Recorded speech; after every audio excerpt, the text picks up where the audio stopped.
Sou Camila Matana, engenheira e consultora ambiental, e hoje eu estou aqui como host desse podcast, uma edição exclusiva do Conexão CEPIC, para levar bons cases, bons exemplos da atuação do setor público e privado que está hoje liderando a pauta da sustentabilidade e iluminação pública no país.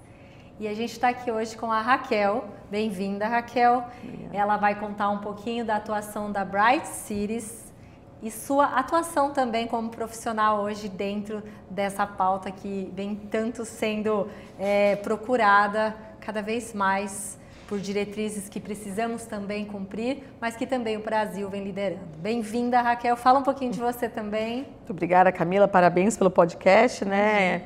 Falar de ESG e falar num evento como esse, de iluminação pública, super importante. Bom, eu sou Raquel Cardamone, eu sou especialista no tema de cidades inteligentes. Trabalho há 8 anos já com a gestão pública, ajudando os gestores públicos a entender como absorver tecnologia e inovação para tornar as cidades aí mais inteligentes, mais sustentáveis. Então, assim, o nosso trabalho é capturar dados públicos. Então a gente vai para IBGE, DataSUS, sabe, Camila, que no Brasil tem mais de 50 fontes de dados, então assim, dados não faltam.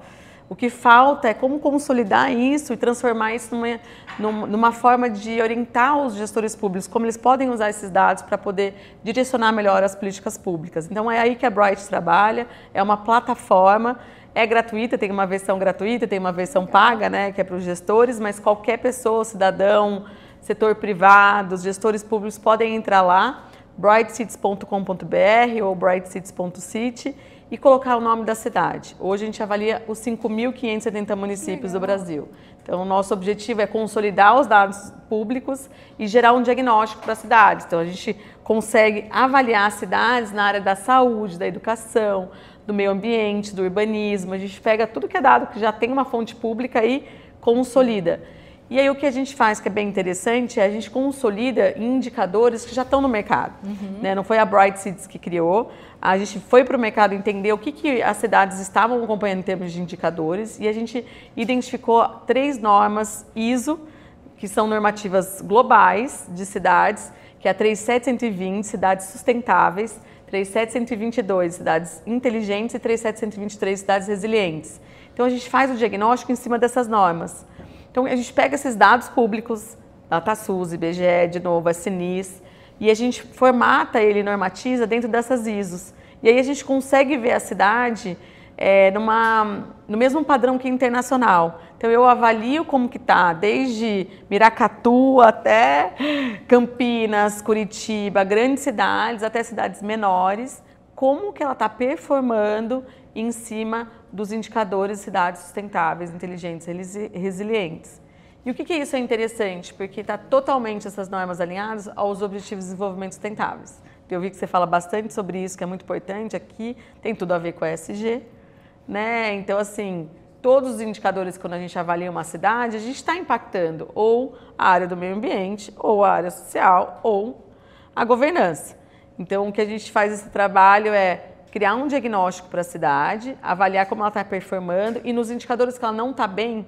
Então, a gente identificou aqui que em saúde tem uns indicadores aqui de número de profissionais de saúde mental, está abaixo da média nacional. Quais são as soluções que a cidade pode fazer? Então, a gente tem a parte do diagnóstico e a gente tem o marketplace de soluções e boas práticas de cidades, que também é gratuito, acesso para qualquer pessoa.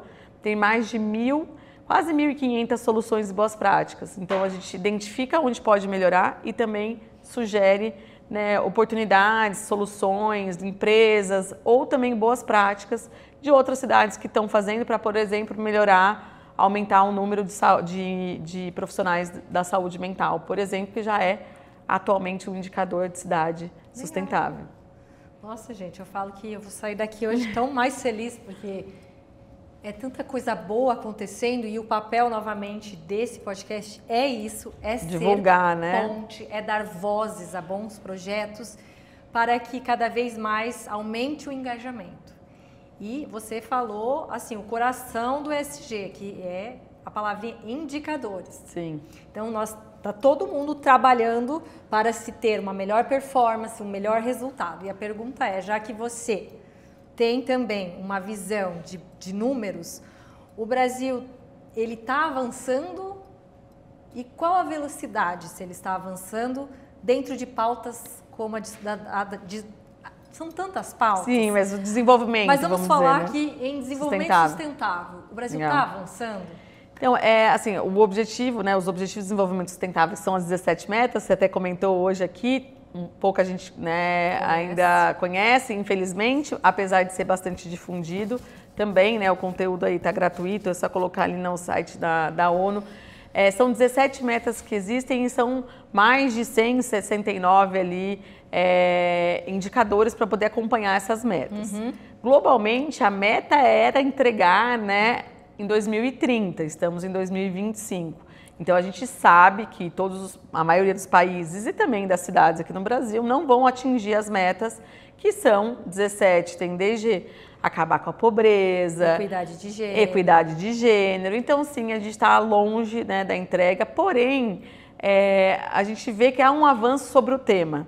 Né, há uma preocupação maior da gestão pública agora em entender em como usar os dados em benefício das políticas públicas, fazer melhor, para analisar como eles estão performando, para poder apresentar melhoras. Então, a gente vê uma movimentação, sim, positiva, da maior utilização de dados, para ter uma gestão mais técnica, embasada em dado, para desenvolver, né, as políticas públicas. Então, a gente entende que isso está evoluindo. No Brasil já está sendo solicitado que as cidades façam relatórios das ODS, ou seja, tem muitas cidades que já publicam esse relatório no site da prefeitura, em como que ela está, nos indicadores de como ela está alcançando, como que ela está diminuindo a pobreza, como que ela está, né, atuando em cada uma das metas. E uma das metas é cidade sustentável. É como que as cidades devem fazer para estarem mais sustentáveis, ou seja, como as cidades devem utilizar melhor os seus recursos, né, financeiros ou de infraestrutura ou de pessoas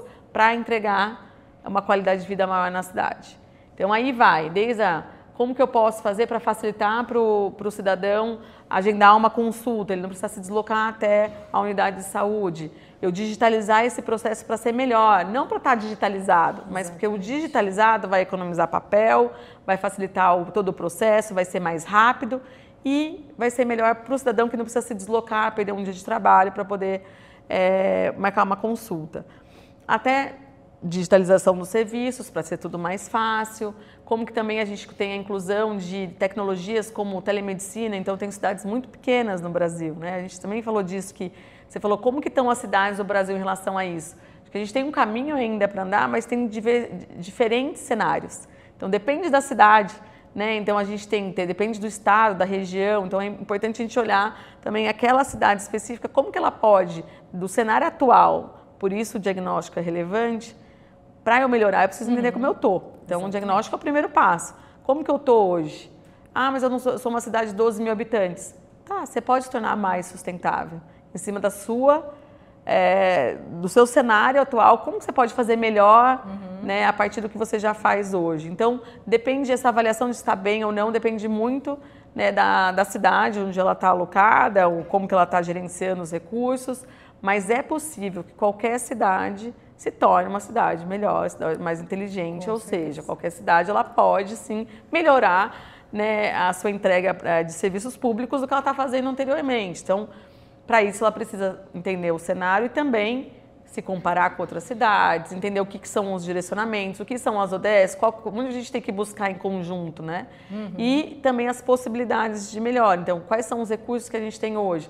A gente falou aqui bastante sobre iluminação pública. Iluminação pública passa a ser responsabilidade das cidades. E aí ela passa a ter uma oportunidade de substituir o básico da iluminação pública, que é para uma lâmpada mais eficiente, mas também aproveitar toda a infraestrutura do poste para alocar outras tecnologias, como câmeras de segurança, sensores, para poder avaliar também outras coisas e medir melhor o que precisa aquela população. Então, a iluminação pública a gente diz que é uma porta de entrada, porque a gente não olha mais o poste só para iluminar. Ele é uma tecnologia que pode agregar em diversas outras iniciativas. Então, estamos avançando em termos da conscientização ali da utilização de dados, mas a entrega de cidades ainda mais sustentáveis, a gente tem bastante trabalho para fazer, mas temos iniciativas interessantes aqui no Brasil e a gente vê que a gestão pública está abraçando cada vez mais aí esse tema. Legal, e eu quero enfatizar que esse episódio está sendo gravado durante o primeiro CEPIC, que é o Congresso Paulista de Iluminação Pública e Cidades do Futuro. Isso. Então, nós trouxemos o podcast de uma forma itinerante para que a gente discuta ainda mais pautas como essa. Dentro do ano de 2025, que é um ano extremamente importante para o Brasil, que irá receber a maior conferência entre as partes interessadas, a COP30, sediada em Belém, no Pará. E aí, com tudo isso acontecendo, qual o cenário que você acha que vai ser transpassado para quem está vindo de fora, entender o que está acontecendo no Brasil, mas o que está acontecendo no Brasil? Você que tem um pouquinho dessa visão geral dos municípios. No Brasil, a gente tem um cenário que a gente tem, né, muitas cidades aí evoluídas e desenvolvidas, né, e tem muitas cidades que a gente vê que ainda não tem nem a infraestrutura básica, né. Então, a gente tem desafios aqui, uma diversidade aí de desafios, vamos dizer, aqui no país. O que eu entendo é que, nesse momento, a gente está com a COP, Brasil recebendo a COP, está com uma notoriedade muito grande em termos de visibilidade. Então, vamos aproveitar isso. A questão climática está sendo discutida cada vez mais, porque não é só algo que a gente vê do futuro, já é presente, a gente já entende, já sente isso nas cidades. Então, a gente vê o que aconteceu no Rio Grande do Sul, as cidades que foram, né, imensamente impactadas, o que nunca se imaginou. Então, hoje essa pauta já está dentro qualquer pessoa já está sendo afetada, né? A questão climática, a gente já sente isso. Então, é bem importante a gente aproveitar que o Brasil está nessa lupa, vamos dizer assim, nesse momento, para a gente recebimento de recursos e dar visibilidade para os desafios que a gente tem como de infraestrutura. Então, a gente tem desde as infraestrutura básica, saneamento, como também ainda um alcance da tecnologia que a gente precisa ainda melhorar bastante em todas as áreas, né? Como que a gente pode fazer melhor para melhorar o índice, por exemplo, de mortalidade no trânsito? Eu vi que você comentou aqui também, o podcast fala também da parte de mobilidade. O Brasil é o terceiro país que mais mata no trânsito, a gente fala pouco disso. O que hoje tem de tecnologia e inovação que a gente pode agregar? Então, assim, tem um impacto isso muito grande, não só dos acidentes no custo, impacto nas famílias, impacto no Brasil como um todo. Isso, assim, é um exemplo. Agora, na área do meio ambiente, a gente tem diversos exemplos. Mas quando a gente fala de cidade sustentável, a gente não fala só da área do meio ambiente, a gente fala como a gente tem que ser sustentável em todas as áreas, como a gente tem que entregar uma cidade melhor na área de segurança, na área da educação, né, na área de energia, que é uma das áreas que a gente vai avaliar. Então, assim, a COP sendo aqui, a gente tem que dar o exemplo e a gente tem que aproveitar essa visibilidade para entender muito bem o que está sendo discutido, mas colocar isso em prática. Né? Qual a gente falou aqui do manifesto, a gente vai dar sugestões, o que vai sair dessa COP, qual que vai ser o resultado dela, isso que é importante. O que a gente vai colocar em prática a partir do momento que a gente discute um tema tão importante. Não é só falar, todo mundo já sabe que a gente tem esse impacto climático, mas o que a gente vai fazer a partir disso? Quais são as diretrizes do governo federal, o que a gente consegue a partir daí a ganhar, seja de visibilidade e de buscar novos recursos para o Brasil para se desenvolver. Sim. Acho que é aproveitar esse momento, né? Com certeza. E o que eu falo sempre na minha atuação como consultora, que nós somos a ponte. Nós entendemos, eu entendo sobre análise de ciclo de vida, pós-consumo, pré-consumo, sabemos as principais legislações, regulamentações, mas quem sabe verdadeiramente o potencial é quem vive o setor, sim, aquele setor. Quem vive, quem sobe para trocar lâmpada, quem faz acontecer, precisa, sim, estar sentado à mesa. Só que muitas vezes ele não sabe para que ele está sendo convidado, e falar de ESG, Objetivos de Desenvolvimento Sustentável, COP, é um pouco assustador, é um pouco talvez sufocante, porque ele fala, eu só quero pôr um LED. Sim. Mas a questão é justamente essa. Primeiro, trabalhar o nivelamento do conhecimento, eu acho que, né? É inadmissível ouvir falas que não temos a informação.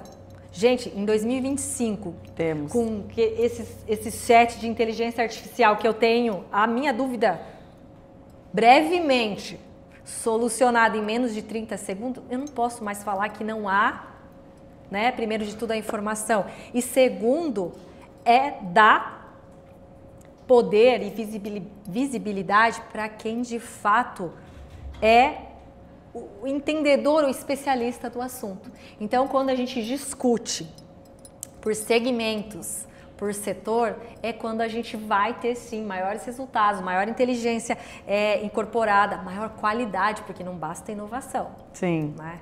Então, eu quero agradecer aqui a sua fala. Eu vou deixar na descrição desse episódio para quem quiser saber mais sobre as Bright Cities e também sobre você, né, que eu acredito que seja uma ponte muito interessante. Hoje, cada vez menos a gente fala quem é que está por trás, né, daquela empresa, daquele CNPJ. São sempre pessoas e pessoas muito bem engajadas. Isso. Então, vou deixar aqui na descrição todos os canais. Agradeço a sua participação, a sua doação do seu tempo aqui mais uma vez em estar com a gente hoje. E você quer fechar com algum case, alguma reflexão? Camila, acho que é super importante ter esse papel de, né, difundir esse assunto. Parabéns também pelo canal. Imagina. E agradeço aqui a oportunidade de divulgar um pouco do nosso trabalho na Bright Cities. Tá ótimo. Obrigada, Raquel, mais uma vez. Agradeço.